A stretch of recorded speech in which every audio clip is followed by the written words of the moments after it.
les 60 contributions qui sont revenues le plus souvent.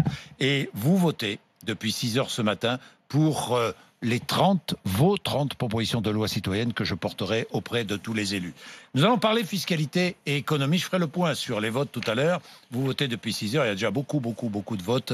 Nous allons parler fiscalité et économie. Anne Levade nous a rejoint, professeur de droit constitutionnel. Jean-Marc Jancovici, membre du Haut Climat, Conseil du Haut Climat, c'est cela? Au Conseil pour le climat. Au Conseil, oui, je me mélange au Conseil. Bon. Et évidemment, Mathieu Plane est toujours là pour de l'OFCE, qui est économiste, pour nous parler d'économie. Alors, pour parler d'économie, commençons avec l'une des propositions de loi citoyenne que nous avons reçues, avec Isabelle, qui est avec nous, je crois. Isabelle, voilà. Bonjour Isabelle. Dans notre public, parce que nous sommes en direct et en public. Alors Isabelle, que proposez-vous? Le micro d'Isabelle, oui.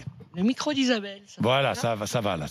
Les pensions retraite soient indexées sur le salaire moyen et non pas sur l'inflation.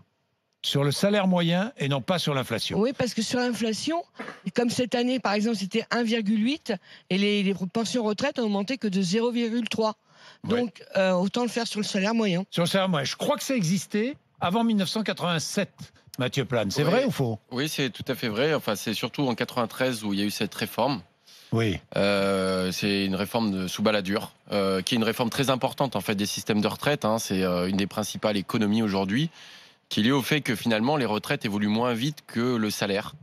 Et donc ce qu'on appelle le taux de remplacement macroéconomique diminue. Donc c'est vrai que le problème, c'est que ça manque de transparence. Dans le long terme, ça génère des économies, mais c'est au détriment effectivement des retraités. Pour rebondir sur ce que vous avez dit, c'est que ce que le gouvernement a proposé cette année va au-delà même de cette histoire d'indexation sur les salaires, c'est qu'il a désindexé les retraites qui normalement sont garanties sur l'inflation n'ont pas été garanties à hauteur de 1,6%, ce qui est attendu, mais de 0,3%. Donc c'est même là au-delà, c'est-à-dire qu'on est sur forme de désindexation, c'est-à-dire qu'il n'y a même plus la garantie du pouvoir d'achat, qui est normalement dans les prestations de retraite. Et c'est vrai qu'une des réformes qui pourrait être proposée, c'est de dire on réindexe sur les salaires, mais à ce moment-là, il faut des objectifs de taux de remplacement, donc c'est un peu technique. Sur le salaire moyen, ce serait. Et sur le salaire moyen, mais alors ça veut dire que du coup, il y a un coût budgétaire élevé à plus long terme, parce que macroéconomiquement, le fait d'indexer sur les prix et pas sur les salaires fait que les niveaux de retraite diminuent par rapport aux revenus. Et donc, c'est plus facile à financer. Par contre, c'est un coût pour les retraités, les futurs retraités aussi. Et donc, peut-être qu'en termes de transparence, il vaudrait mieux parler d'objectifs de taux de remplacement plutôt que de système d'indexation qui est quand même pas très clair, en fait. Bien, Anne Levade et Jean-Marc Jancovici, si vous voulez intervenir sur le sujet, vous n'hésitez pas. Nous allons parler fiscalité, Éric Brunet, Laurent Neumann aussi.